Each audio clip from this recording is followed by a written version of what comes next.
If you're learning modeling, texturing, lighting, animation, FX, and rendering, you might feel productive, but you're probably killing your 3D career. This video isn't anti-learning. It's about learning the wrong way. By the end of this, you'll understand why studios avoid do-everything artists, why specialization gets hired faster, and how to choose a focus without locking yourself into a dead end. This one is uncomfortable, but necessary. Because here's the part nobody tells beginners.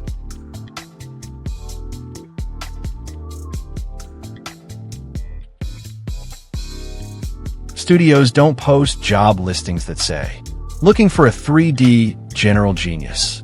They hire environment artists, character artists, animators, lighters, FX artists. Studios divide work into specialized jobs because no single artist can master every 3D skill at a top level.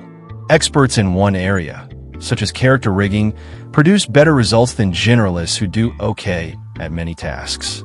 This specialization speeds up pipelines where teams pass assets from modelers to animators to lighters.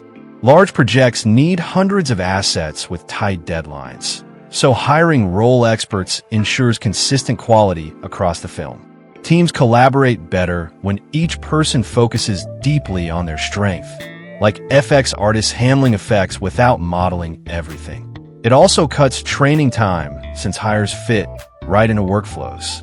In big studios, pipelines break animation into steps like pre-production, modeling, surfacing, rigging, animation, and rendering. Hiring everything, artists risks errors or delays in these steps.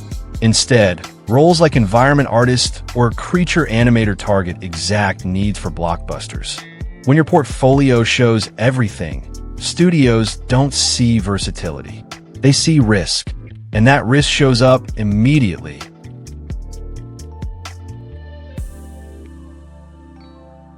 Time is limited.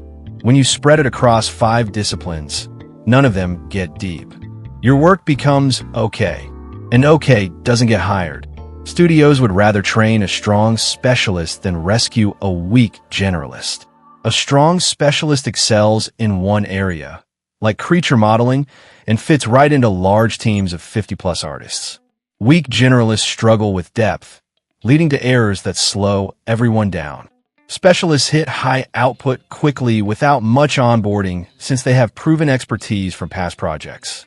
Studios avoid the risk of training weak generalists, who may never master key skills under tight deadlines for blockbusters. This keeps pipelines efficient and reduces delays. In massive projects, each part needs expert-level work to meet standards, like perfect water simulations or character rigs. Hiring specialists ensures standout results, while generalists at so levels harm the final film. Studios train specialists to specialize even more, not spread thin. Strong specialists understand their pipeline spot deeply and collaborate better with others. Weak generalists cause bottlenecks by passing low-quality files that need fixes. Big studios value reliable experts over versatile but unreliable hires. But what about generalists? Don't studios need them?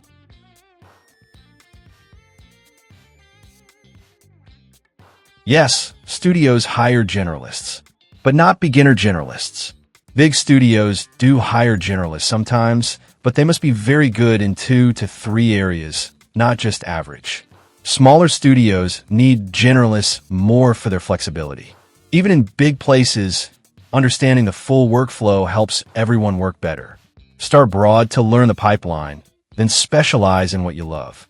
Build strong skills in Blender or Maya to stand out. Check job posts from Pixar or DreamWorks to see what they ask for.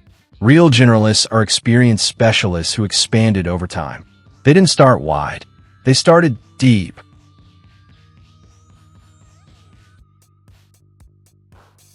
Specializing doesn't trap you. It unlocks trust. Once a studio trusts you in one role, you're allowed to grow. Without that trust, you're just another resume. So how do you choose what to specialize in without guessing wrong? Here's the smart way to specialize. Pick the role you enjoy practicing even when it's hard. Check real job listings. not YouTube trends. Commit for 6 to 12 months minimum. Build a role-specific portfolio. Ignore everything else temporarily. You're not quitting skills. You're sequencing them. In the next video, I'll break down the 5 skills studios expect you to have that nobody teaches, and why technical ability alone isn't enough. If you want real 3D career advice, not endless tutorials, hit subscribe. This channel is about helping you get hired, not just stay busy. See you in the next one.